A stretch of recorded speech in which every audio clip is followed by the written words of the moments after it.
A couple was facing a statue with a palpable tension in the air. The girl wishes for him to like her. The redhead remains silent for a moment before caressing her face. That was everything she had ever wanted. To feel his hands caressing her and his embrace at night. The two exchange kisses that leave the girl enchanted. She was feeling loved by someone. Truly, finally. At that moment, the man confesses that he also wants her to like him. But it wasn't just that. He wanted her to like him so much that she would lose her own essence. And he questions whether she could really be that person. 15 days ago, at the city port, Veronica was ready to go home, when she ran into two girls who asked if she was really going home. And the two said that since it was her birthday, she should enjoy it. And they pulled the woman to have some fun. Veronica awkwardly laughed, saying that her father was already waiting for her at church, which seemed to be something routine there. But Veronica says goodbye and apologizes for not being able to go with them. As soon as Veronica walks away, one of the women comments to the other that Veronica was definitely lying. One of them felt sad to see the protagonist having to pretend to be okay, but the other only noticed how she was seeking the love of others to compensate for the lack of love from her family. While walking to the church through the small village, the protagonist made a point of greeting everyone with a beautiful smile. And one of the women she was talking to asked why she had those flowers in her hands, to which Veronica replied that they were her mother's favorites, and maybe it would make her father happy. The woman couldn't understand why the girl continued living with him, suggesting that she should get married and get out of there. That's when she overheard a conversation between two guys about red eyes. She asked the girl if she knew what it was about.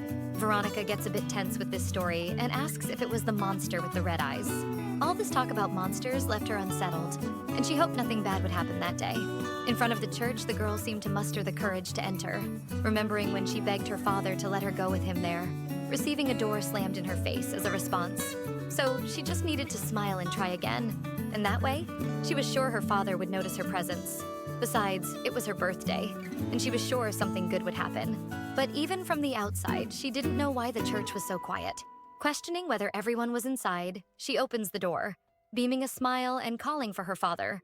But her face turns to surprise upon seeing what she found, causing her to drop the bouquet of flowers she had brought. The scene inside was like a horror movie. All the worshippers were lying on the floor with their heads missing. Shocked, she screams for her father. Veronica desperately searches for her father until she finds one of the fallen wearing the same clothes her father was wearing that morning. Kneeling and trembling with fear, she couldn't believe what was happening. Even not being loved by him, Veronica didn't wish for this end. That's when she felt a touch on her back from something that was nowhere near human. As she turned around, she found a giant creature that looked like a gargoyle. Scared, she starts to stutter while trying to speak. Looking at the red-eyed monster's Bahamut, the creature crouched down and began to approach her slowly, until it touched her chin. Sometime later, still in the church, a man seeing the woman on the floor wonders if she is a survivor. While Veronica opens her eyes, which now are no longer black but red, just like Bahamut's. Veronica, still somewhat unconscious, sees as if she were outside. She wonders why everyone is looking at her. In a moment of delirium and neediness, for a second, she thinks that maybe everyone finally loves her. But that only lasted until she heard a scream and saw people running away from her as if fearing for their own lives. Not understanding, she approaches a boy who fell while running, begging him not to leave. But the boy turns in horror towards her, screaming for the monster to stay away from him. But Veronica was confused. Monster? What do you mean, monster? The reality is that she now had the eyes of the gargoyle that attacked her. That's when she awoke from what seemed to have been just a dream. Her body felt strange and as if it were much hotter than normal. Her vision blurry. She coughs, feeling her throat tighten with thirst. An uncontrollable thirst. Upon seeing the red marks on the ground, her mouth fills with water. Convinced that it was water, she begins to approach as if she were hypnotized. She tries to reach the small puddle, but is stopped when someone pulls her hair. It was the same redhead as before, saying that he knew she had been corrupted. Veronica, trying to break free, asks who that man is. The man, looking at Veronica's desperation to reach the red puddle, asks her if she really wanted to drink that thing on the ground. Without waiting for an answer, he explains to her that it will not quench her thirst. As Veronica continues to struggle, trying to break free, he continues explaining that she would either die of thirst or her head would explode. Either way, the end would be the same. And he asks if Veronica really would like to stay alive, which catches her attention. The mysterious guy asks if she really would like to continue living, even if it meant spending her entire life going through the trials of hell. Noticing her silence, he insists on the question, explaining that if she wanted to rest forever, he could do that for her in a painless way. That question about whether she wanted to live or not echoed in the girl's head. She remembers when her mother passed away and had to hear the rumors about how she drained her mother's life. The children were also very cruel, saying that Veronica's father said she should die every day, and as if they were in her place, they preferred that instead. When she finally opens her mouth, she says that she has never wanted to die in her life. For a moment, it is possible to see pity in the man's eyes. He releases her hair. While crying, she for the first time says that she really wants to live. The redhead looks at her seriously, saying that if that was the case, it was fine, and he gives her a gentle scratch on the back of her neck. Congratulating her for being reborn as a monster, he leans closer to her face, kissing her. Wow, do we have a record here? A kiss in the second chapter. Just how I like it. The protagonist thinks about how refreshing those lips were. So refreshing that they quenched her thirst, which made her question if the man in front of her was actually a god who came to save. She was confused, and asks what he had done to her exactly. Then, calling her a monster, the man explains that he saved her, but she should listen carefully to what he had to say, as they didn't have much time. While putting his cloak on her, he explains that she had been corrupted by a monster named Bahamut. Those who were corrupted normally died unless they received divine power. Veronica is confused by what the man is saying, until she looks to the side and sees her father again, remembering why she was there in the first place. Despair returns, and she calls for her father, but the guy tells her to stop thinking about nonsense, and states that from then on she should only do what he commanded. Outside, they could hear the shouting of citizens pleading for mercy, as they were not criminals, while other people were telling them to be quiet until everything was confirmed. Among them was the vice commander of the Order of the Holy Knights, Philip Wittelsbach. One of his soldiers asks what to do if they found someone who had been corrupted. Philip states that these creatures were traitors to God. Therefore, they should be killed as soon as seen. Inside the church, the redhead protected Veronica. The girl becomes extremely nervous hearing that, and her savior explains that they were in a complicated situation. Suddenly, he picks her up in his arms. She screams, asking what he was doing, and the redhead explains that for now, she should just close her eyes and stay quiet, unless she wanted to be caught by those guys. The army subordinate tells Philip that there were no more survivors in that area, and asks if he wanted him to search inside the church. But before he could respond, the redhead shouts that there were no survivors there either. Smiling, he says that Philip rushed in his search. Dismissing the guard, Philip comments that it had been a while since he last saw Leon. The redhead asks who those tied-up people were, and the commander says they were survivors from the city. They were heading towards confirmation of the inspection to see if they had been corrupted or not, and the redhead looks at that seriously. Leon comments that those who were corrupted had red eyes like Bahamut. Hearing that, Veronica panics but tries not to say anything. Leon sighs, questioning why he passed the vice commander position to Philip. Irritated by the provocation, Philip responds that the position was never passed to him, but received with honor, as Leon never had the right to be commander. After all, he had fled from his duties and abandoned the knights who were under his care, besides having betrayed God. Irritated, Leon watches him in silence. While Veronica questions whether the man holding her was really Leon, Burke Philip finally notices the girl in the arms of his former colleague and asks who she was. Leon looks at Veronica in his arms, who has her eyes closed, and teases Philip by asking if he really needs to ask that. After all, it didn't matter to him. If God's corrupted son was going to roll in the hay with a woman, and with a mischievous laugh, says that by this point even God had given up on him. To which Philip responds indignantly that a person who claimed to be so devout shouldn't have so much lust. He was super angry when Leon turned his back on the sour blonde who was still shouting that God would never forgive him. Later, the two were hiding in a barn while the girl asks him to let her go, to which Leon replies that he appreciated being treated like a criminal, since it wasn't like he had saved her life or anything like that. But she ignores this and asks if he was really Leon Burke, the hunter of Bahamut. She had heard about him, about his red hair with a scar on his face and his black cloak. Even the children knew of his fame. Leon asks if Veronica knew what kind of monster Bahamut was, to which she hesitated to respond. In that world, the Bahamuts appeared out of nowhere one day. People didn't even know what to call them. Demons, monsters. While others believed they were personifications of divine punishment, Veronica's friends kept saying that Bahamut only harmed those who refused to follow God's ways. And the knights were taking care of that, especially since the city they lived in was loved by God, and the people were very devout. At least that was the atmosphere until the city was attacked.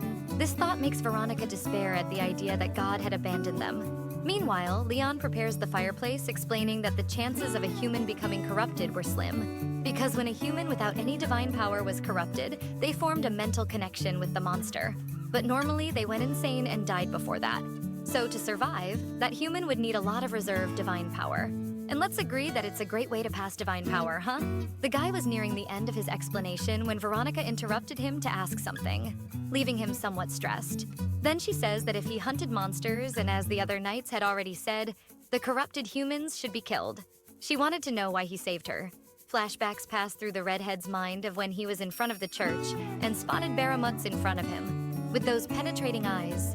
Seeing that the guy had spaced out, Veronica resumes her question. Then, Leon says that she asked him to save her, and getting closer, explains that he believed that only she had the ability to end that dreadful situation. But the girl is confused, and says that if he thought she was capable of doing something grand, he was very wrong, because she had never even held a sword in her life. Leon explains that he didn't need her to do something grand.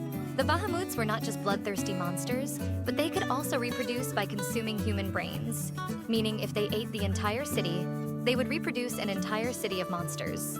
So, the hope was that if they killed one Bahamut, all its offspring would also die. He explains that this, of course, was just a hypothesis, right?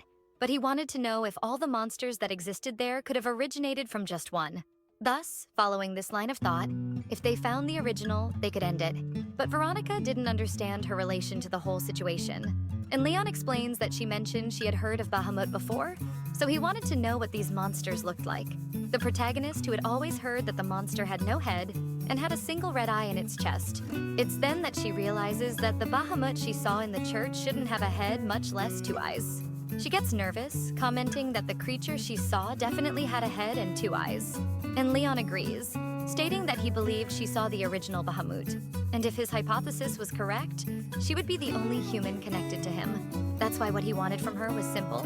He wanted them to stay close and share any visions she had, so she wouldn't even need to use a sword. Veronica recaps, asking if he wanted to use her as a tool, because if that were the case, he wouldn't need her, just her eyes. And the guy is ironic, saying that she was smarter than she seemed, leaving her irritated. The protagonist asks what proof he had, that she had been corrupted by the original monster. And how would she know he was telling her the truth? After all, he didn't have the best reputation within the kingdom. Leon Burke was known for being a prestigious knight, a prodigy who received the sacred sword while still young. However, one day he broke everyone's trust, betraying all his companions in one of the worst battles the knights had ever seen. They called him various names. She knew she wouldn't achieve anything good by associating with that man.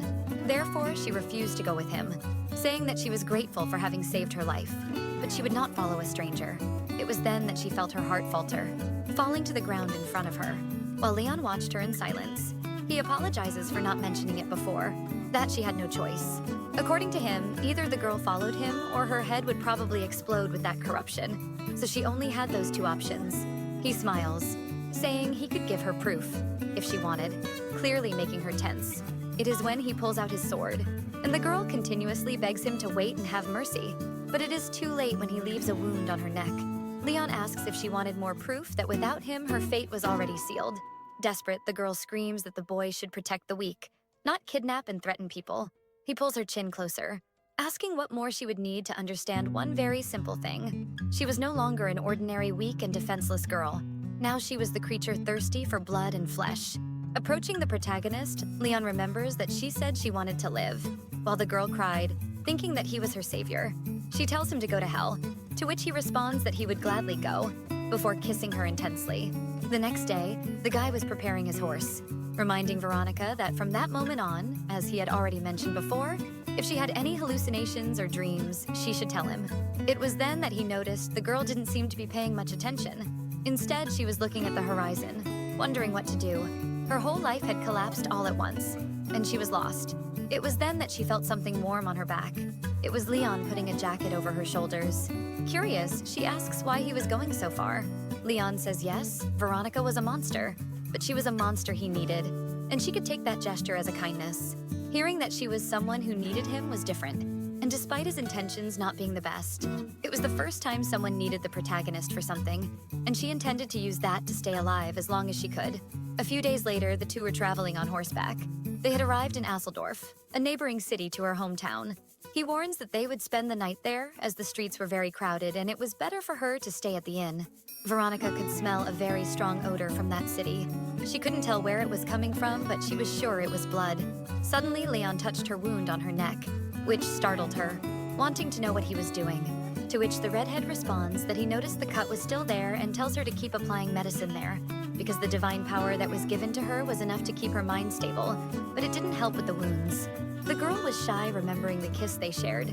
She didn't really know what Leon thought because he was very frightening at first.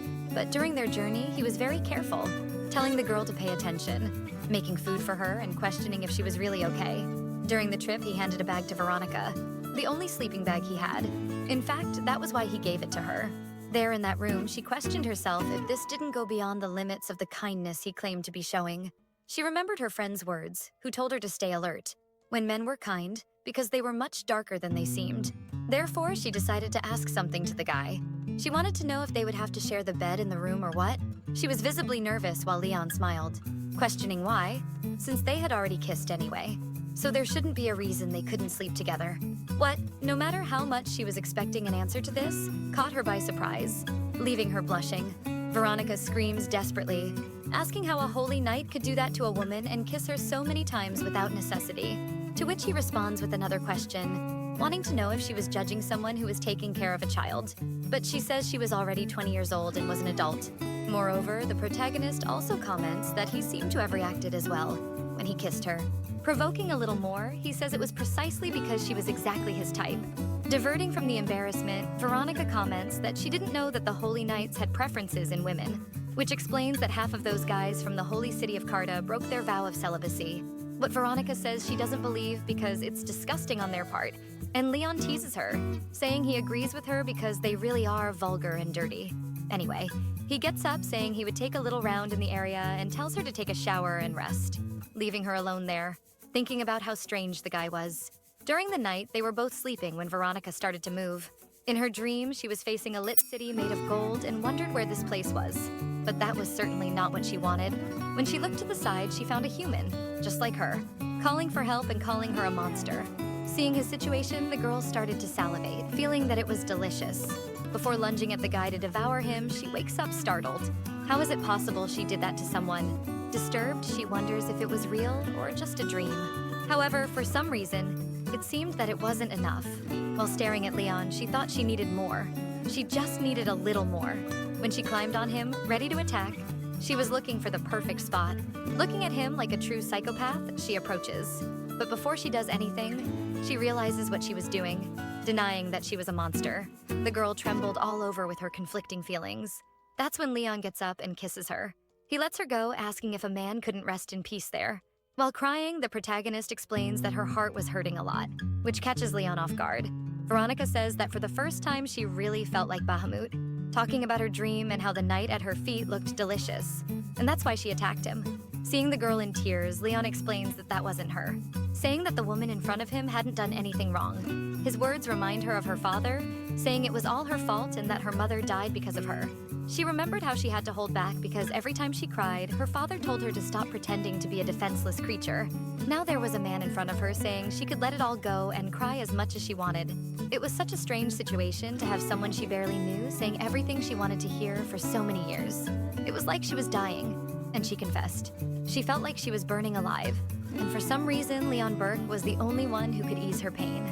That's why she moved towards the boy, knowing she couldn't let him go. It was as if they were the only two people in that terrible world. When the girl fell asleep, Leon finally could reflect on the dream she had told him about.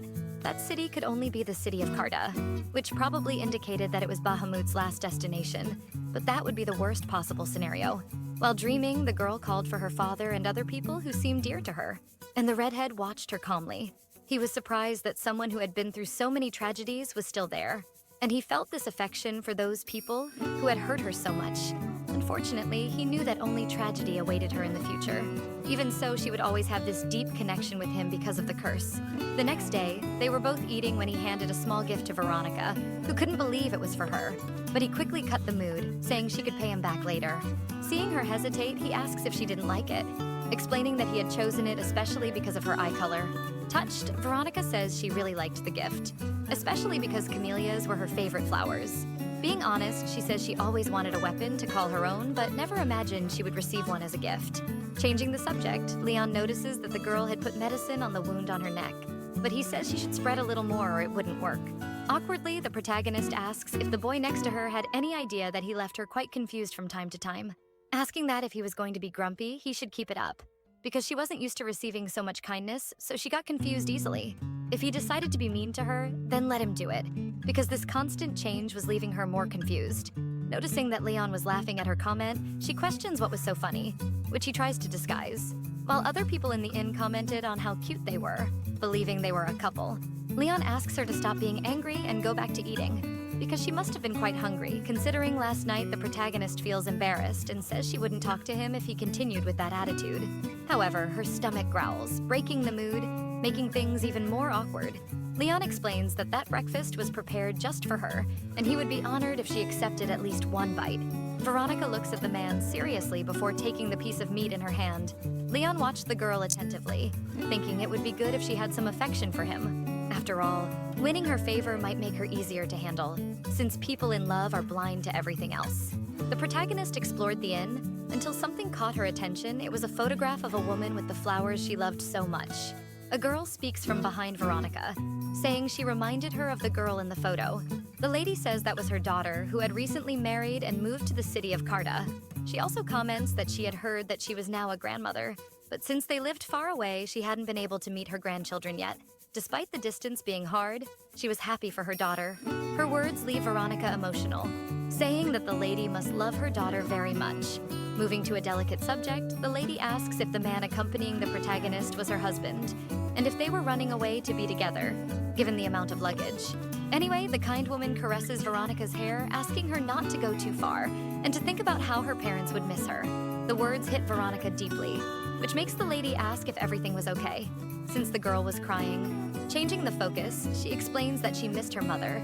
Being comforted by the lady, Veronica was already in tears when Leon arrived with his usual expression. Then the lady quickly pulls him, leaving the protagonist curious and asks them to hold hands that way.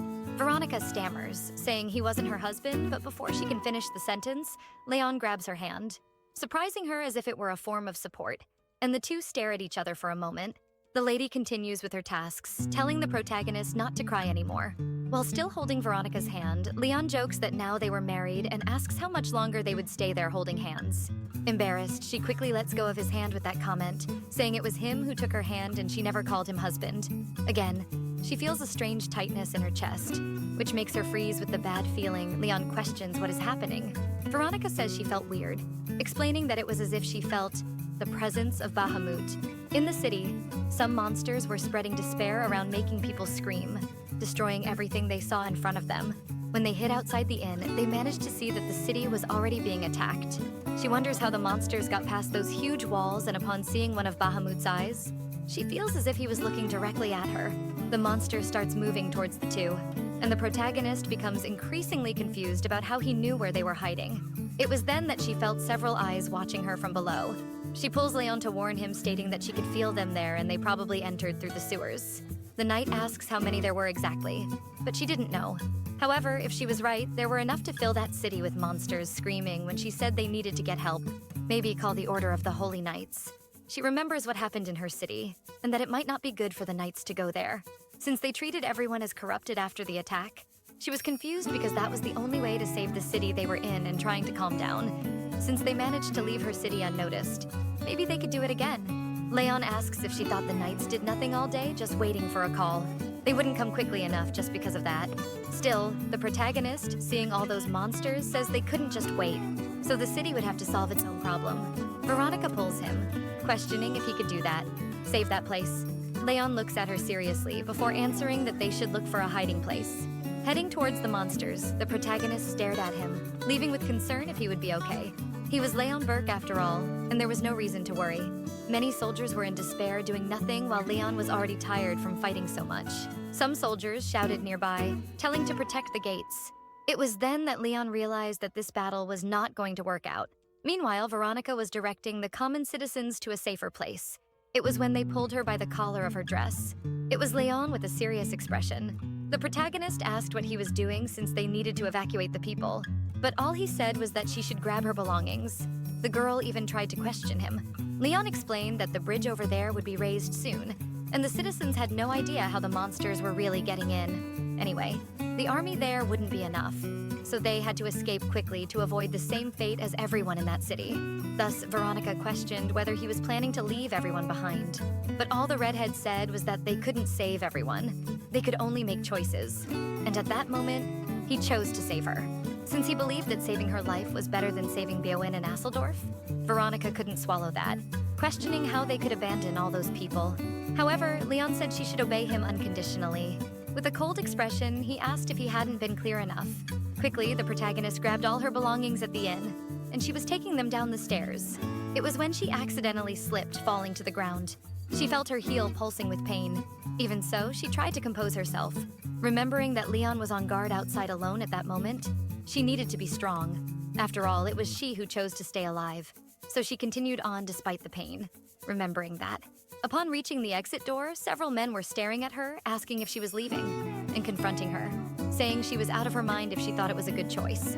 So the girl explained that someone was waiting for her outside and they didn't need to worry. Soon they realized she was with the man outside, and they knew he was the famous Leon Burke. And one of the citizens shouted not to let the girl leave, as judging by the bag she was carrying, they were planning to leave the city behind. A murmur formed about how the holy knights were abandoning them, and how that wasn't fair, as they always paid their tithes. It was when she encountered the lady who had seen her in the hallway earlier. She was desperate and pleaded for them to wait at least until they repaired the barrier that protected the city, as she was worried about Veronica, explaining that as soon as the wall was functioning properly, they would be safe. Her words made Veronica remember the citizens of the city that had been destroyed before this one, but she said that the city was not safe, leaving everyone confused. Veronica explained that the monsters hadn't come from outside the city through the wall. They were emerging from underground. So, strengthening the walls wouldn't help anyone. But she shouted louder, saying it was already done and they had to get out of there. A bearded man said they couldn't leave that house based solely on the girl's information, because leaving a safe place would be madness and they wouldn't stop her. But they trusted in the safety of the walls.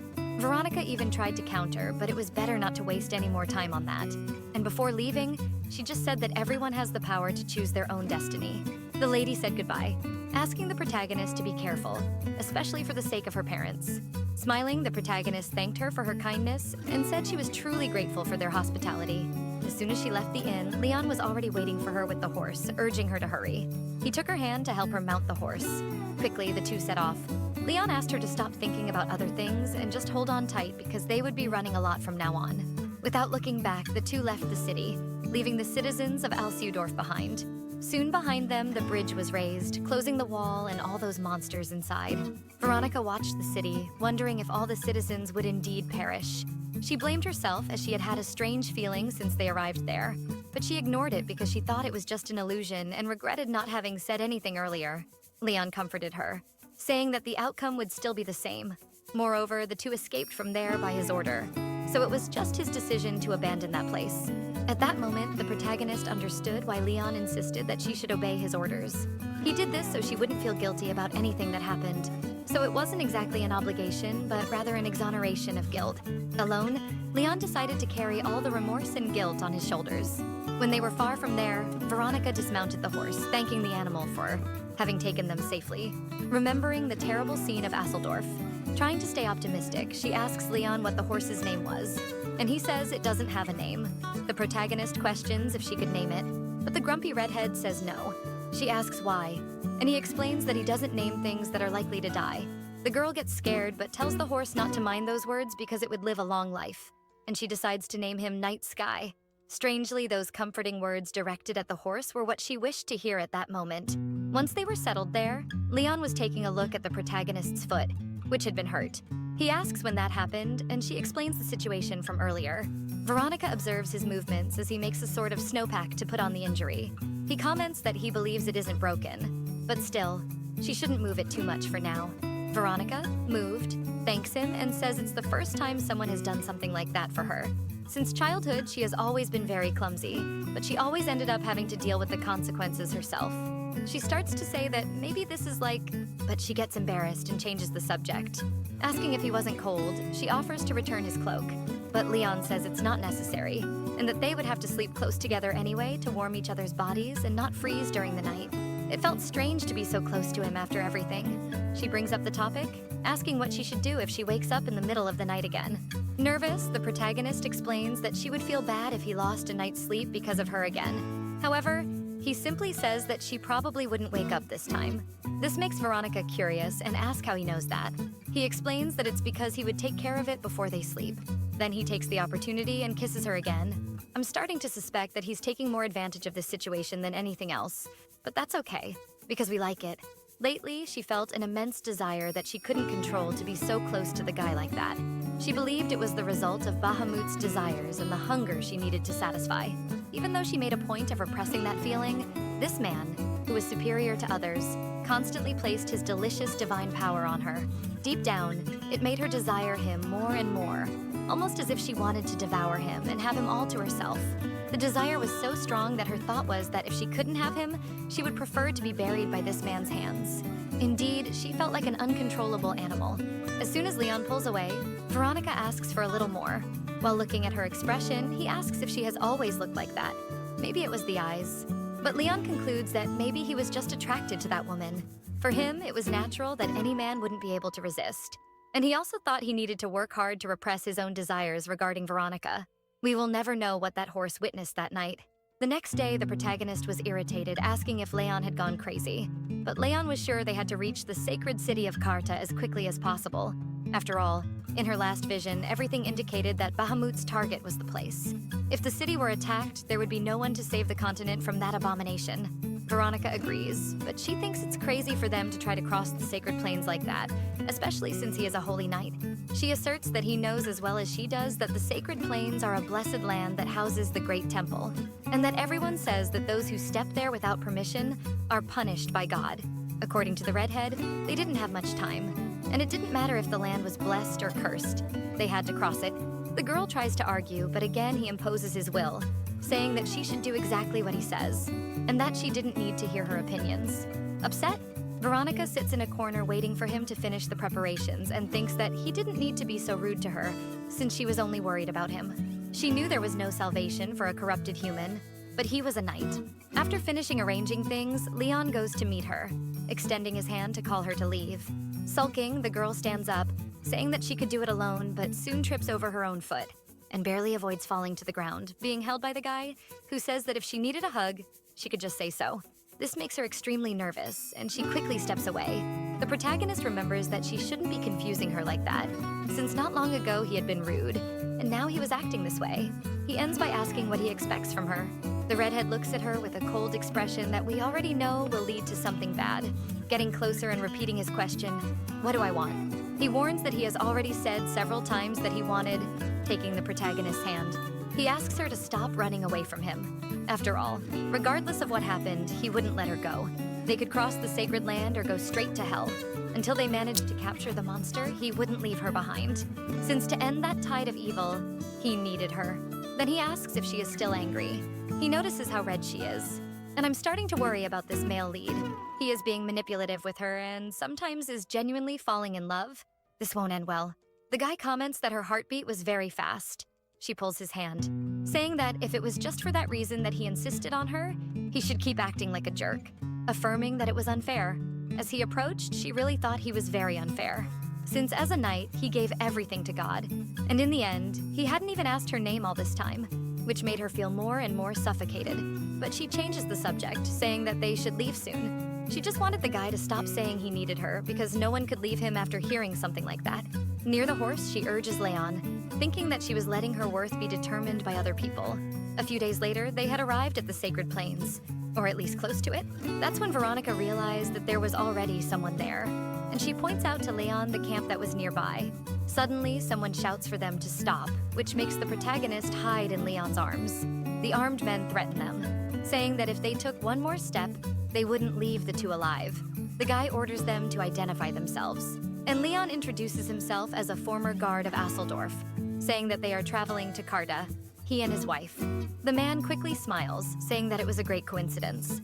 Sitting around the campfire, they were already laughing, as if they were good friends. The guy who seems to be the leader of the group explains that they were wondering how they would cross the sacred plains to reach Karta as well, and finally introduces himself as a group of merchants, saying that his name was Voland. While Leon introduces himself as a former guard of Asseldorf, he introduces himself as Noah Burke. His last name indicated that he probably had an unknown origin. Then Voland asks if he was an orphan or a bastard, but Leon denies it. While they talked, Veronica was shivering from the cold. A man nearby, noticing this, offers her a drink with a bit of alcohol to help warm her up. She was already thanking him when Leon stopped her, grabbing the protagonist, saying that his wife didn't drink, and leaving all the guys there feeling awkward. Voland soon bursts out laughing, saying that this guy is head over heels for his wife. The blonde explains that the city of his origin commonly offered a drink to guests, and he wanted her to at least take a sip to be respectful. Leon says he was familiar with this custom and knew that one person could represent an entire family, so he would drink on behalf of his wife as well, being embraced by Voland, who calls him jealous. But Leon explains that they were newlyweds. That's why he acted this way. However, Veronica knew that there was nothing jealous coming from him. It wasn't long before they retired to their tents. Leon's head hurt, and he knew they had put something in that damn drink. Meanwhile, he watched Veronica sleeping peacefully, wondering what they should do. Maybe it would be good to grab their luggage and leave. But on the other hand, they could gather more information. The girl settled in Leon's lap, who was still watching her. He looked quite cute like that, but I'm still wary of this romance. When he notices a small movement outside and decides to check, saying he would be back quickly. In the middle of the forest, someone catches up with him, commenting that it was impressive, that he was still standing after that drink. It was Voland, with an axe in hand as if he were also doing his own patrol. Smiling, Leon explains that he just needed to relieve himself a bit and didn't know that in the guy's town a man had to ask for permission for that. But Voland explains that it depended on who it was, explaining that, for example, they wouldn't let someone capable of taking out several people alone move a finger without permission. In this case, permission from the entire group that soon appears behind him with their own weapons. Leon knew he shouldn't have left Veronica alone, so he needed to end this quickly. However, it was too late since someone had just entered the tent. Covering her mouth, one of the guys tells her to be quiet and claims that if she made a sound, he would finish her off. In the middle of the forest, the redhead was fighting for his life, and he had already taken out some of the guys Voland asked while they fought if there was any time to worry about his wife. But he smiled, saying it was hard to put his wife to sleep.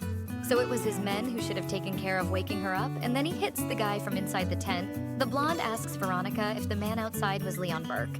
After all, he had all the traits of the story, and he couldn't believe that this guy had brought a woman to that place, which only showed that the Holy Knights were all crazy.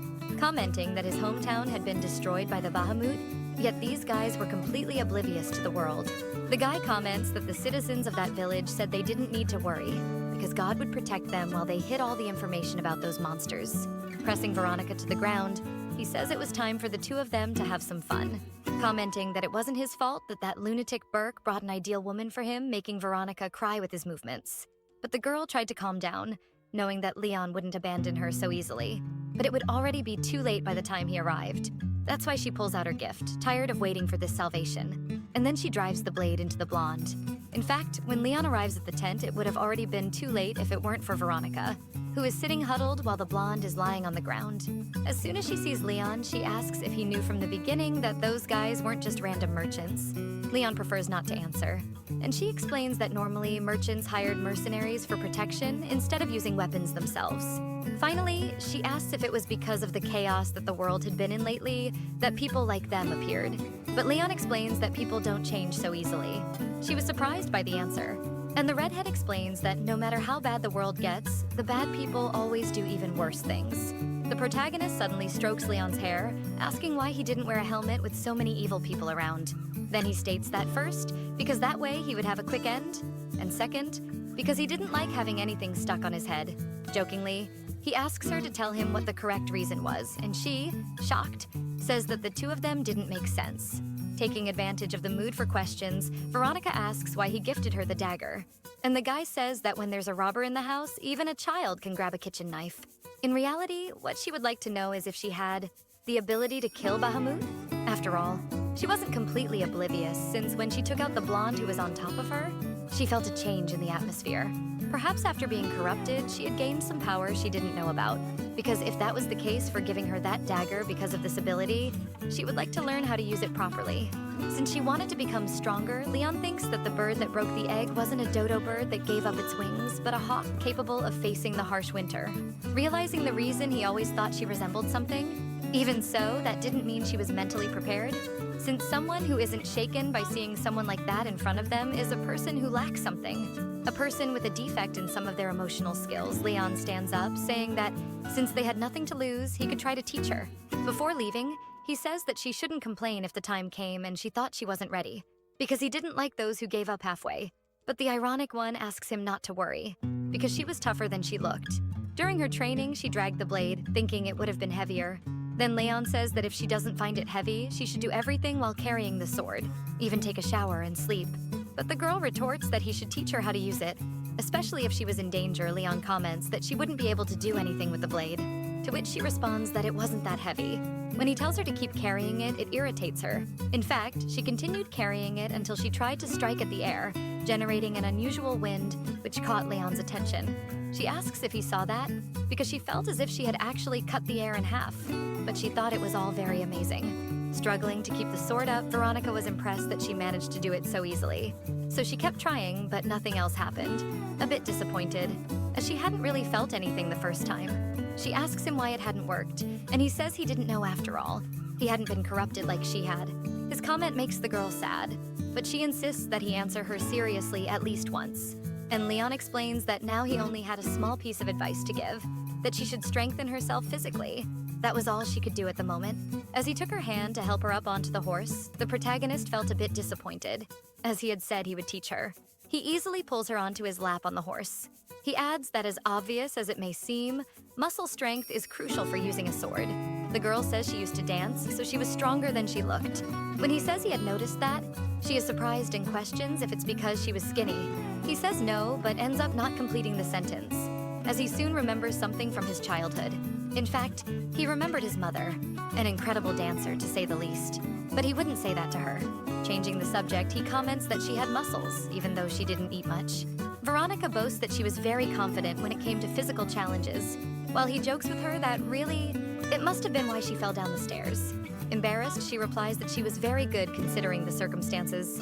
Leon grabs her hair at the nape and says that her hair was quite short for a dancer, and she comments that her father said long hair was very vulgar, so that's why she had cut it herself, which Leon thought was a shame, and he ended up remembering his mother's long hair, which we'll say is a bit strange, but I'll try to think that he thought her hair was beautiful, and that's it.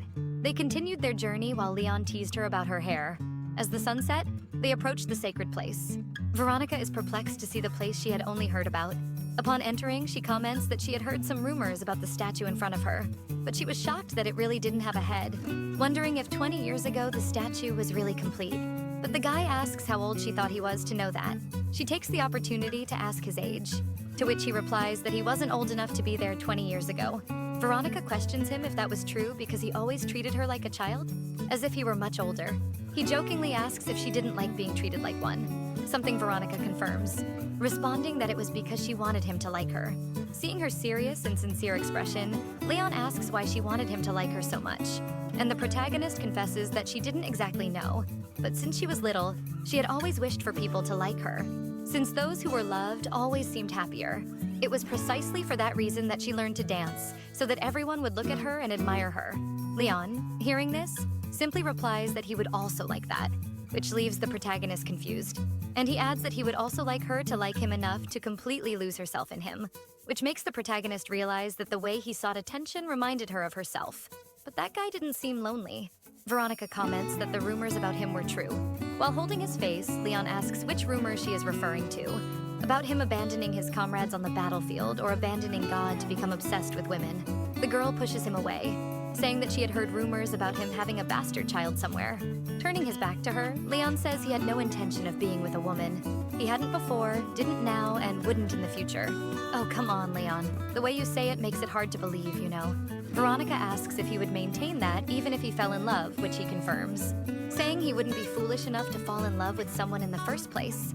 It was strange to see so much devotion in just one person, as if his life couldn't have anything beyond the divine. Of course, Veronica had already noticed this in the short time they had been together, but that didn't mean she liked that he was like that. Insisting on the subject, she asks how the guy was so sure that he wouldn't fall in love.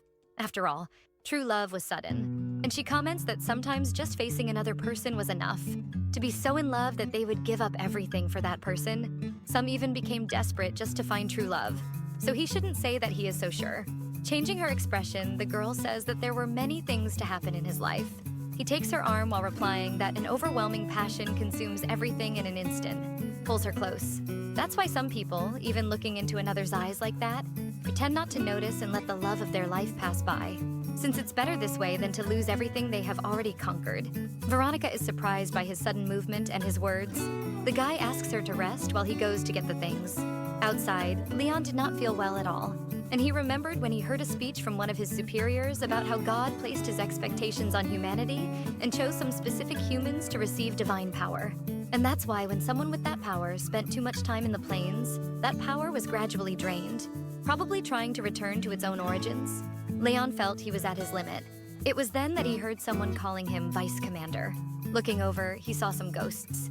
It was as if his colleagues he had abandoned were right there beside him. On the front line a year ago, the men were desperately shouting for the Vice Commander, as they needed to retreat, saying they needed to return to Carta. But Leon didn't respond and just walked towards him with a vacant look. His sword suddenly began to shine, and all the other knights went on high alert, until one of them shouted for everyone to duck and protect themselves, as the sword was out of control. However, they couldn't be quick enough, and only a huge flash was able to eliminate everyone around him in an instant. Kneeling on the ground, Leon couldn't believe what had happened. There were many rumors that the object consumed the divine power of the other sacred knights who were with him. But even so, Leon was unable to stop the monster. People questioned why he didn't follow orders and return to the city, commenting that he must have lost his mind. His vision was blurry, and memories were confused with what was happening when Veronica was calling his name, asking if he was okay. The young man gazes deeply at her, not knowing what to say. When he regained his consciousness, the protagonist was worried, wanting to know if he was really okay. Placing her hand on the young man's forehead, she noticed he was burning with fever, and she asks how long he had been feeling this way, lamenting not having noticed the strangeness of the guy since they arrived. Leon staggers and rests his head on Veronica, saying that he just needed to rest a little, that he would be able to get better. Even feeling unwell, he couldn't help but notice how easy it was to provoke these reactions in her, which he ended up not being able to resist. As he begins to doze off, he wonders how it would be if he had met her when he was still a knight. He would probably tease her until she cried, and when that happened, he would apologize and find a way to make her smile, or something like that, so they could be together. But under the current circumstances, it was better not to expect that kind of thing. After a while sleeping on Veronica's shoulder, she notices that his temperature has normalized a bit, and asks if he is awake, which makes Leon open his tired eyes. She comments that she was thinking there, how he looked like a cat. The chatty girl comments that he did whatever he wanted and had a terrible temper, but even so, when he got close to her, she couldn't send him away. He gives a little chuckle, commenting that he had never been called a cat before. She makes a point of clarifying that it was a compliment and that she really liked cats. In fact, when she was younger, a stray cat would follow her in front of her house, and she would feed it sometimes because she couldn't take it in. Until one day, the creature entered her house and she realized she wouldn't be able to control such a free creature. Leon asks if she gave a name to the kitten, to which she replies that of course she did. He says that then the blame was hers, because the moment she named the cat, he believed it was a house cat. This reminds her of the talk about him not naming the horse earlier. Veronica says that now she understands, while she thinks sadly that maybe that's why he hasn't asked her name until today. Seeing that she became disheartened, Leon pulls her closer, with the excuse that it was cold and so they should stay close. He knew she was so innocent that she accepted the kindness without hesitation. When the main Bahamut was killed, all who came from it ended up dying too. Since the corrupted humans were also part of the descendants of Bahamut, as soon as the original was killed, her life would end too. Like a camellia flower falling whole from the branch, in full bloom, unaware of its impending death. The two ended up sleeping in that place. While Veronica began to have the visions again in her dream, she was in a completely frozen place and found something resembling a mushroom that she had never seen before, but she didn't really know where she was or where she was going. It was then that she saw something frightening. Gradually, the white ground was consumed by red bubbles, and as they burst, creatures were born. Several Bahamuts appeared like that on the mountain looking in her direction. It was then that she woke up with a scream and shortness of breath. Desperate, she searched for Leon, who was still sleeping, but that aroma of a human beside her was irresistible. She felt somewhat humiliated for being so attached to him, and every time she had those visions. However, to escape that pain and madness, she would do anything, and so she leaned closer to his lips. Leon woke up also not seeming to be very well in that place, asking if she had had another vision. This made Veronica hesitate for a moment, embarrassed by her actions. He stretched his arms and pulled her close, saying that everything would be all right. The protagonist could only feel the guilt of desiring one of God's children inside the Great Temple, And while kissing Leon, she wondered if the devil had really corrupted her soul. Did I mention that I love this way of diminishing the curse? But I'm afraid of the direction the story is going, but let's continue.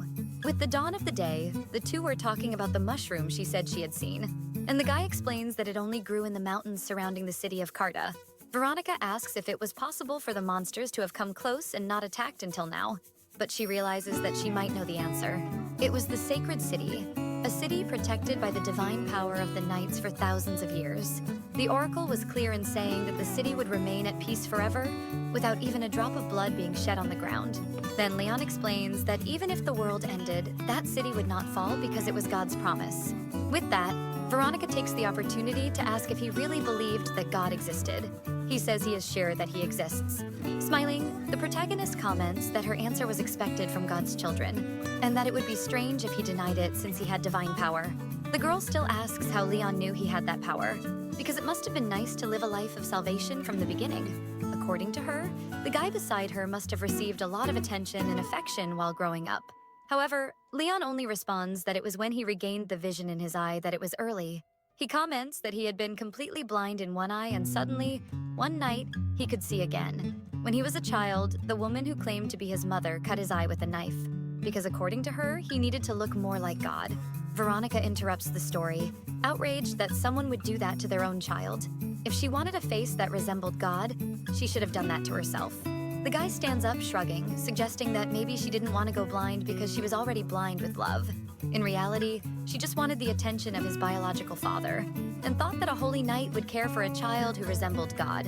This remark makes Veronica remember the conversation they had about most knights not maintaining celibacy. And maybe at that moment, that's why he said he also felt repulsed by the vulgar knights. The protagonist questions if at least his mother got what she wanted in the end, but Leon asks her to analyze the situation herself, asking what she thinks happened after that. According to the guy, as his mother wanted, his biological father became interested in him. Of course, in reality, he was not interested in him as his son, but in his power, and decided to take him. Veronica says she couldn't understand. Leon asks if it was about his biological mother. She says no. She couldn't understand him how he spoke about all this as if it were easy, even though he was being hurt by his family. And whatever he was feeling, he shouldn't ignore those feelings. Of course, ignoring them would give a sense of temporary relief, but in the future, it would only lead to two consequences. Either he would become insensitive to sadness and lose his humanity, or the sadness he thought he had ignored would return and end everything. But Leon argues that a third option would be that everything would feel somewhat meaningless. And for him, everything was like that, dull and meaningless. Strangely funny that in the past, as a child, he had to deal with many things that a child shouldn't, just to get a bit of love from his mother. But now, he couldn't even remember the face of the woman who raised him. At 7, he began serving the knights in the Pope's palace. At 13, he became a squire. And when he knelt before the Pope, he was only 19. He truly believed he was a child of the divine. The emotions that Veronica referred to were not simply ignored from her chest. They had simply passed. Noticing the girl's gaze, he asks why it seemed like she was about to cry. Veronica said she wasn't crying. She just had a terrible habit of tearing up. However, it was very obvious that she was trying to hold back her tears, and Leon points that out. The protagonist explains that it's because she cried a lot when she was a child. She would run around screaming and kicking the air, and Leon asks why she changed, to which she replies that she didn't know. But in reality, it was because of the times her father told her to stop with those fake tears and to stop trying to appear like a fragile creature. She jokes, saying that only the noisy cicadas could be caught.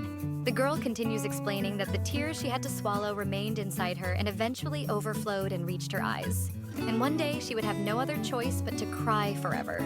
Just as if the boy continued pretending he wasn't sad, he would have no other choice but to sink into depression. To him, that made sense. Facing the man in front of her made her remember someone who could cut their own arm to stop an infection. That was probably the real Leon Burke. So, in a subtle act, the girl asks if she can cry for him by touching his face. For a moment of compassion, Leon holds her hand without saying anything, and soon after, he leans in, his lips pressed violently against hers as if to devour all the sympathy she had for him. The violent yet gentle heat of the moment made her forget for a moment that all of this was done merely out of necessity. Changing the subject, he says, they shouldn't waste their precious divine power. Yet still leaning in, he makes a gesture as if to kiss her, but he kisses Veronica's neck, feeling something warm in his body as if it would take his breath away. Murmuring in her neck, he says a few phrases in a language Veronica doesn't understand, questioning himself how he, who had made a pact with his eyes, could desire a woman like her. Perhaps it had been a premonition of what was to come. Some time passed until the two arrived in the city present in the girl's vision. However, outside, one of the gatekeepers stated that the entrance to the city was temporarily closed for security reasons, asking everyone to calm down as they would open the gates again as soon as the situation was resolved. Leon, showing a golden ring, says he would like to sell this ring to get through. The jewel bore the insignia of the Order of the Sacred Knights. Upon noticing the symbol, the guard was shocked, and examining the man more closely, he noticed the sacred sword, while Leon said he needed to deliver something to His Holiness, asking to be allowed to cross the gates.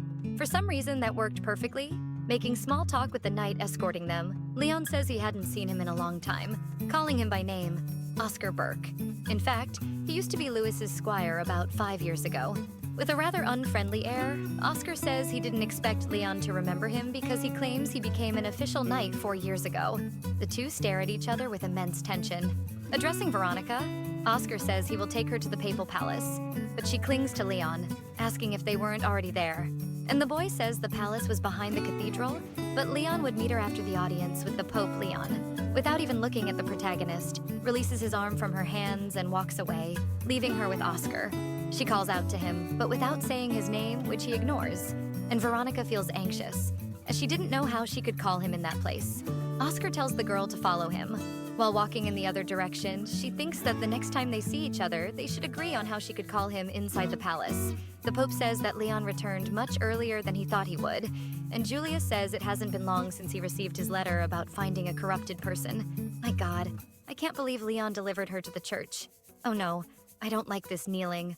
The knight says that a day after sending the message, the city of Asseldorf was invaded, and he had to leave immediately. Shocking the Pope, he couldn't believe that Leon dared to cross the sacred plains, giving a sermon to the young man for breaking many rules since he disowned his battalion. Speaking in the sacred tongue, Leon says, "Father, I have sinned against paradise, and before you, I am no longer worthy to be called your son." However, he still says that his second son had returned to the holy city.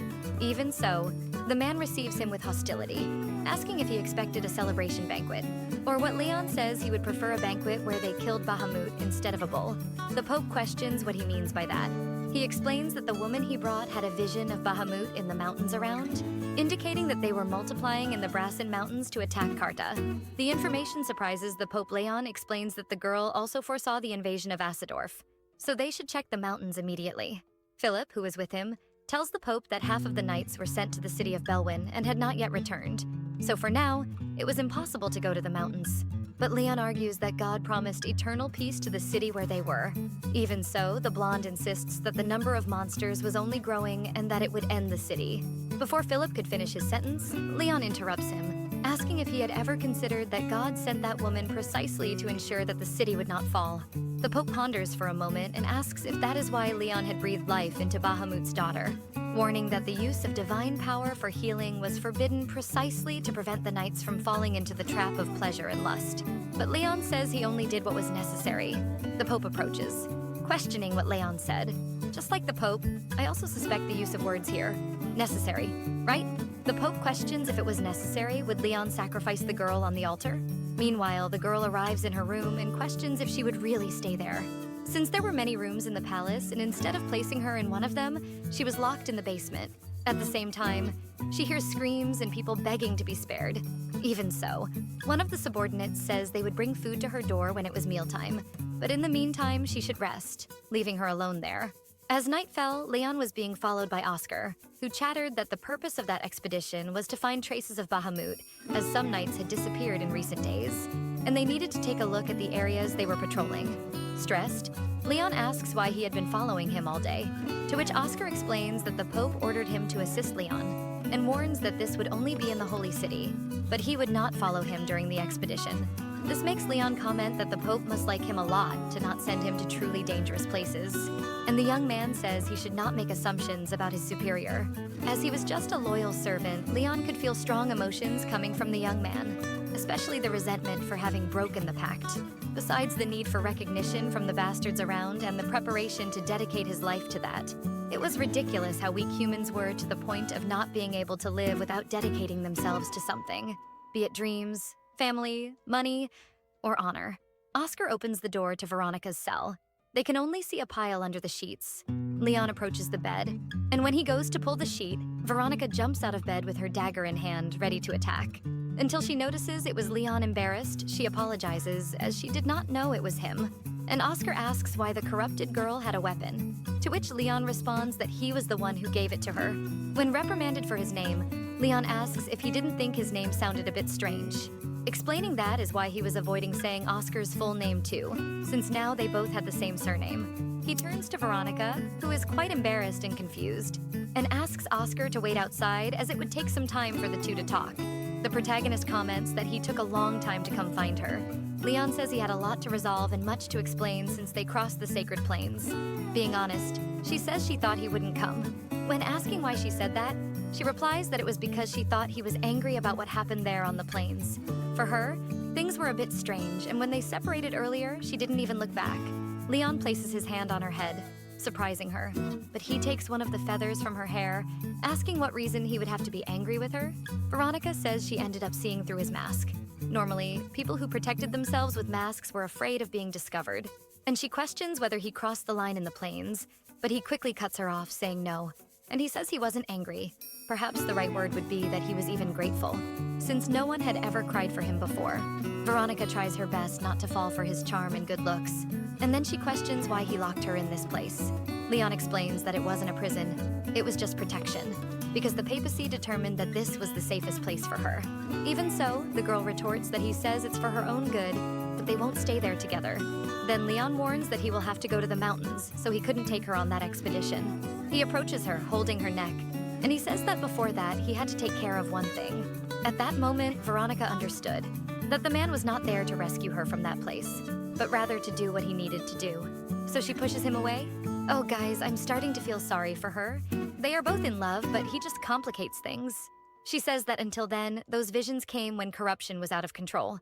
And that's why she thought the man wanted her to have more visions and probably brought her there for that reason. Leon confesses that he had also noticed that, but orders were orders as he leans in to kiss her.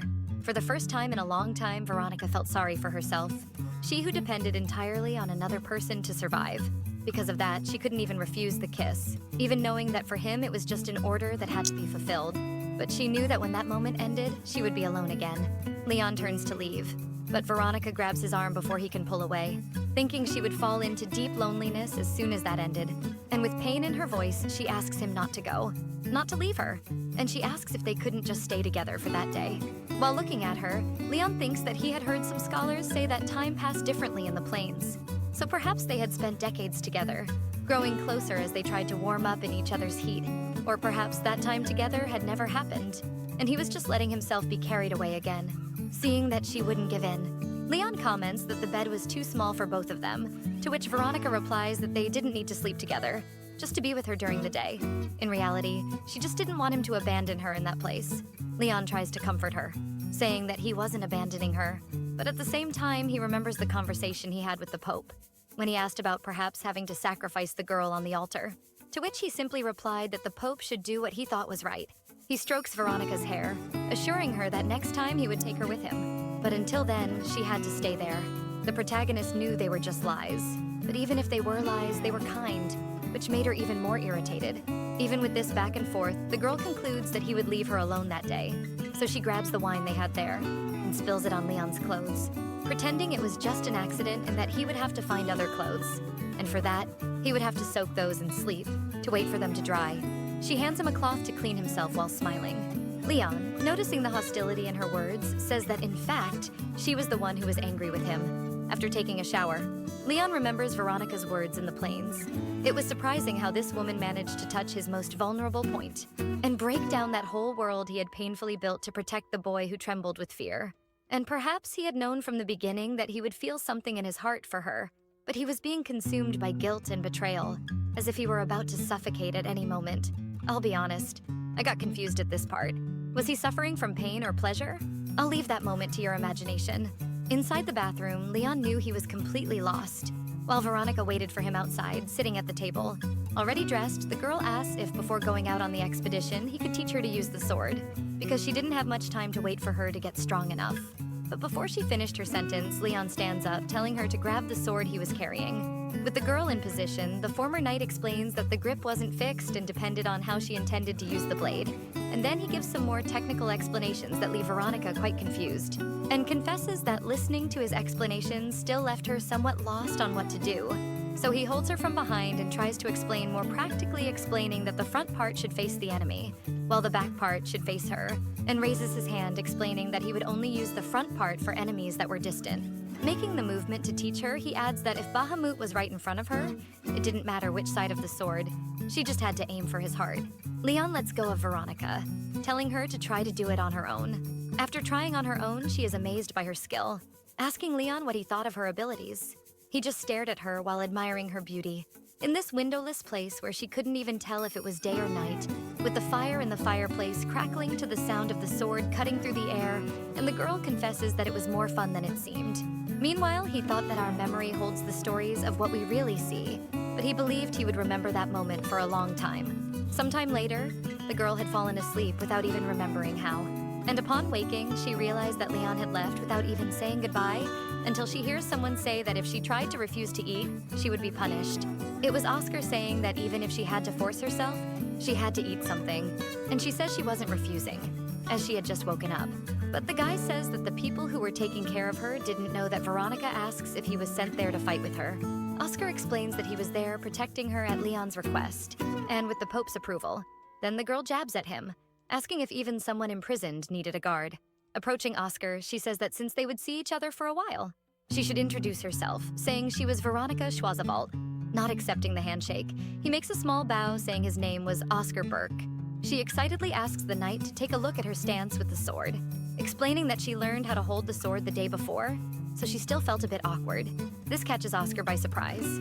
He questions if Leon taught her the knight's stances, to which Veronica replies that it was just the basics. Unconvinced, he doesn't understand why she learned this being a woman who didn't even believe in God. Offended, Veronica says that she was indeed a woman, but she did believe in God, saying that she always went to church with her father, but couldn't finish speaking, as Oscar interrupts, asserting that she was not faithful to God because someone with faith would not carry those eyes. True believers were not corrupted by madness, asserting that she was nothing more than a monster who sold her faith to the devil. And he makes a point of saying that if it weren't for Leon, she would have to face the Inquisition. Oscar doesn't stop, commenting that if she were truly faithful, Bahamut would have killed her and not taken her as his child. Noticing Veronica's silence, he questions if he was wrong. Irritated and upset by his words, Veronica says that according to his logic, Bahamut was better at discerning others' faith than the Inquisitors. And if that were the case, the monster should conduct the Papal Inquisition. Oscar shouts back, telling her not to speak blasphemy. But the girl doesn't back down, saying that he was the one who started this. The tension is clear already on the first day. The protagonist, irritated, thinks that she never knew there would come a day when she would prefer Leon Burke over someone else. A few days later, she was already getting bored of being there, and she couldn't stand seeing Oscar's face anymore, honestly. And upon simply making eye contact, the two were still irritated by the warm-ups from a few days ago. However, Veronica was determined to change that, since there was no way around it and she needed to coexist with him there.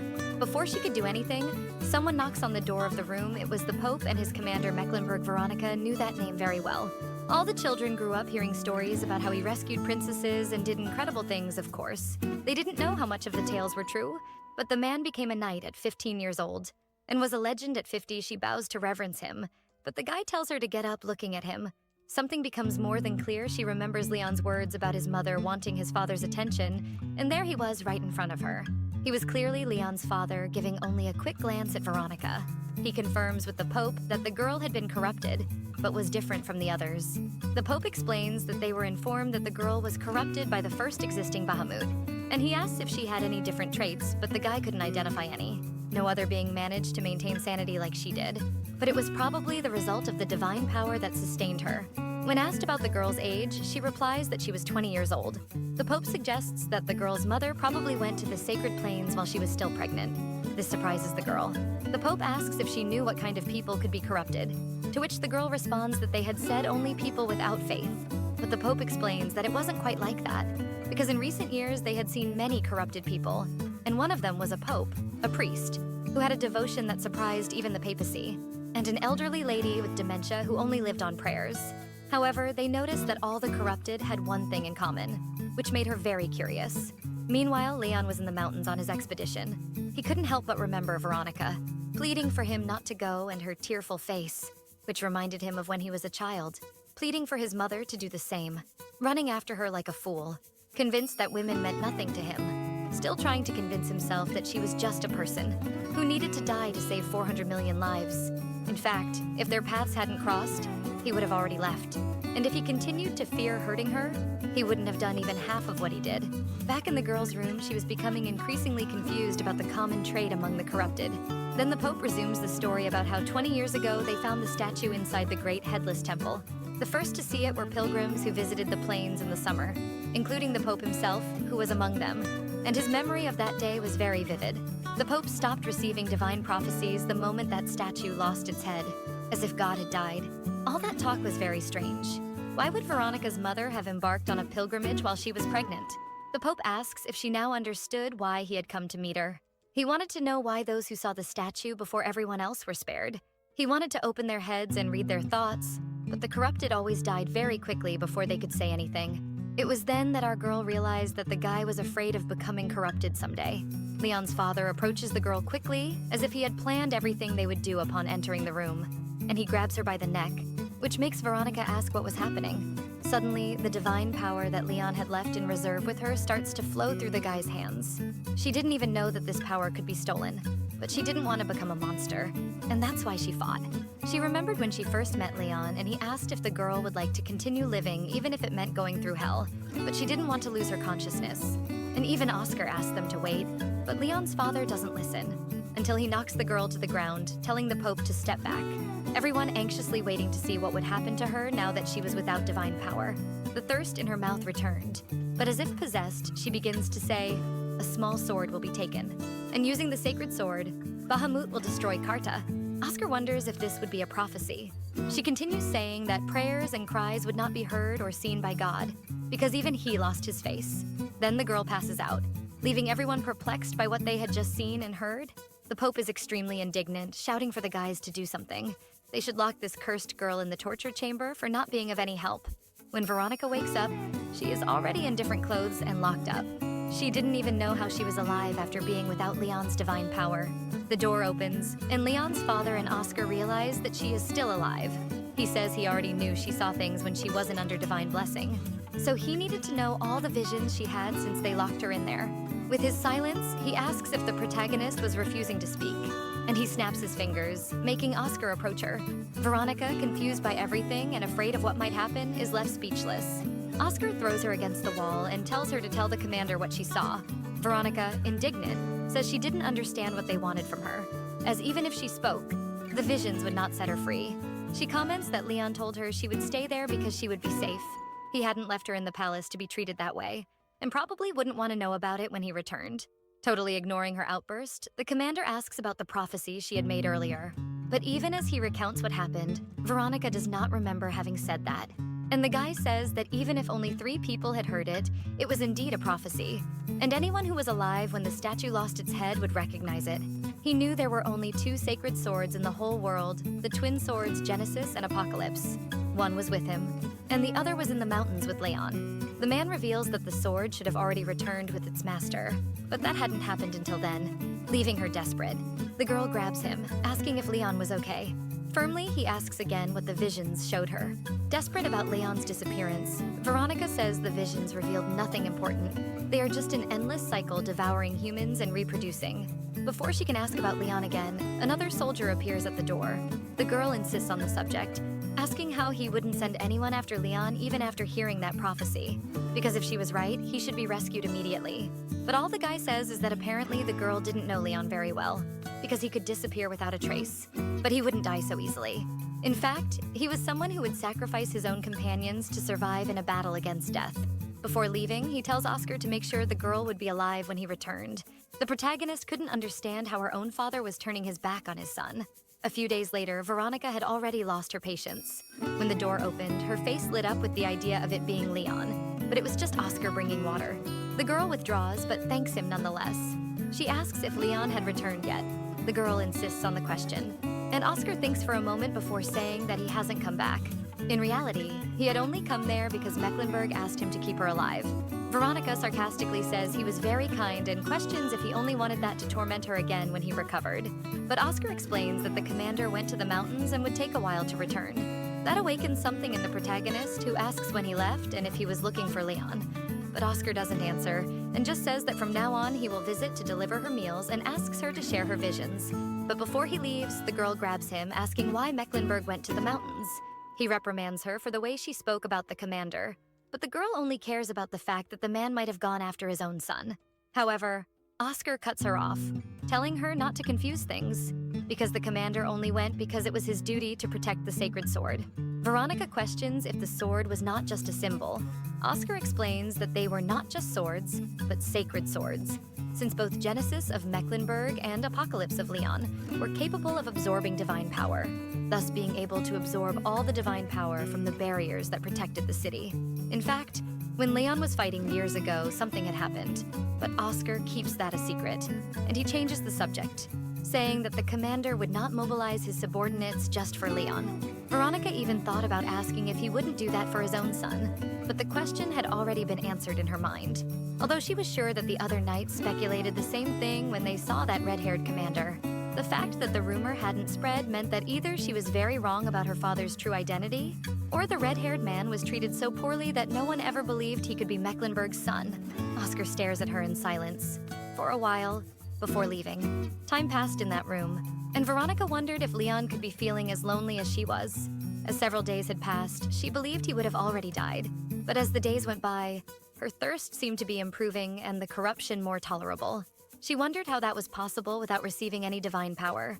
And now she occupied herself questioning what made her so different from other people to keep her alive. She even thought she was becoming Bahamut. One of those nights, she woke up surrounded by the glacier in yet another illusion, surrounded by the gazes of the other monsters. The girl tries to stay strong and remember that this wasn't really happening. It was just another illusion and she needed to calm down, as she wasn't in that place, surrounded by Bahamuts. It was then that she heard the sound of a horn, wondering where it could have come from. It was the knights warning of an enemy attack, more specifically from the Bahamuts, telling everyone to stay alert and reform their positions. The monsters were fast and reached them in a leap, but their captain was quick to say that everyone should attack and that they couldn't retreat. For on that day, they would become the heroes of Carta. Among them was Leon, watching the original Bahamut, with its head intact. He pulls out the sacred sword and the monster stares at him hungrily. Desperate, Veronica screams for the monster not to attack him, and at that moment, it was as if the creature could hear her. Leon notices a slight retreat from the creature, and gets irritated thinking that the creature was trying to escape. Before he can run after the original, Leon realizes that his soldiers are being attacked. Their captain had been captured and the rest needed help.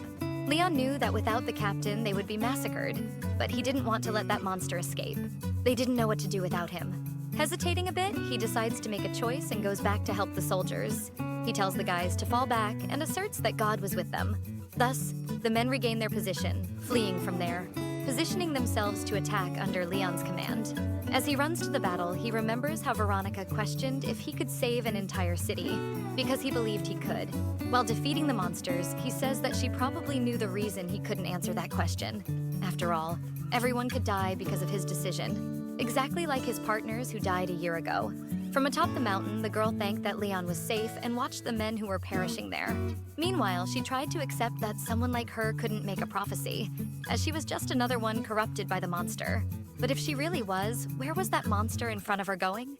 When she was up there, she had the impression that she saw Leon's father before turning her back. And for the first time, it seemed she had seen the creature as if it were laughing at the situation. Lying on the floor of the torture room, the girl murmured not to go away. It was then that Oscar entered the room with a whip in hand. Hesitating to do something, the Pope orders him to carry out the education for her. And seeing his trembling hands, questioned if he was hesitating before God, trying to be stronger in front of the Pope, Oscar decides to follow the order, whipping Veronica's back. With each strike, he remembered the moment he met her for the first time and how the girl introduced herself in a friendly way, even without knowing what fate awaited her. While hitting her, he tried to remember that she was nothing more than a monster who sold her faith to the devil. But for a moment, he stopped, unable to do it anymore, while Veronica, still within the illusion, could only say Leon's name, and the Pope, facing his subordinate, confused as to why he had stopped. The boy kneels, asking to be allowed to stop for now, claiming that he could cut her head off, die in battle, or anything else. But if he continued, the girl would die. The Pope looks at him with disgust, saying he was quite disappointed, and then leaves the room with Oscar there on the floor. When Veronica finally wakes up from the trance, Oscar is the one there to help, desperate about what she had seen.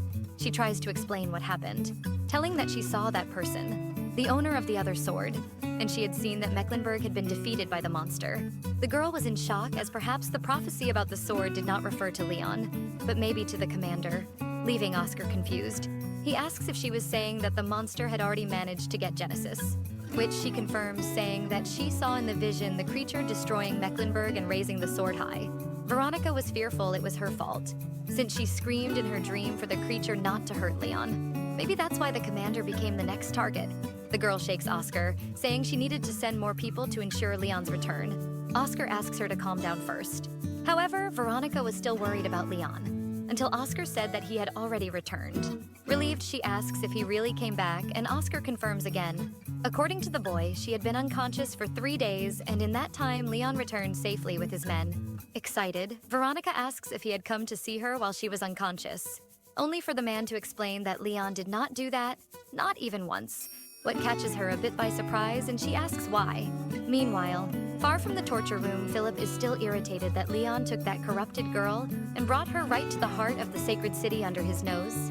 Leon tries to pretend he doesn't know what he's talking about, but Philip says he knew that the corrupted girl he handed over to the Pope was the woman he was holding in his arms in Belwyn. He gives a sermon saying that Leon should have dealt with her as soon as he found her. However, the redhead boasts that if it weren't for that, they wouldn't have discovered the whereabouts of the monsters in the mountains. Philip gets angry that his former partner is insisting on the theory about the original Bahamut, saying that it didn't exist. But Oscar interrupts them, calling the vice commander and explaining that the Pope would like his presence. As Mr. Philip leaves, he calls for Leon, explaining that Veronica wanted to see him because she said she would like to talk about her visions in person. It was then that he realized he didn't even know her name. Even after so much time together, he was surprised that even in his absence, that woman remained alive, which meant that someone had given her divine power in some way. Of course, jealousy corrupted Leon's mind, and he could only imagine that Oscar was probably in charge of that. The thought of this being true irritates and disgusts Leon for having this feeling of possession over her. Leon comments that by Oscar's expressions, it was as if he seemed even human, which offends him. And he says he saw no need to see the corrupted girl and only needed to know about the visions. But Oscar had sworn silence to the Pope and couldn't reveal. So Leon just turns his back and says it must be something he didn't need to know anyway, until Oscar comments that it was something about the commander, which makes Leon sigh, saying in case Oscar had forgotten, he was nothing more than a mercenary who was expelled from the Knights, so he should stop trying to pass confidential information to someone who wasn't of the order.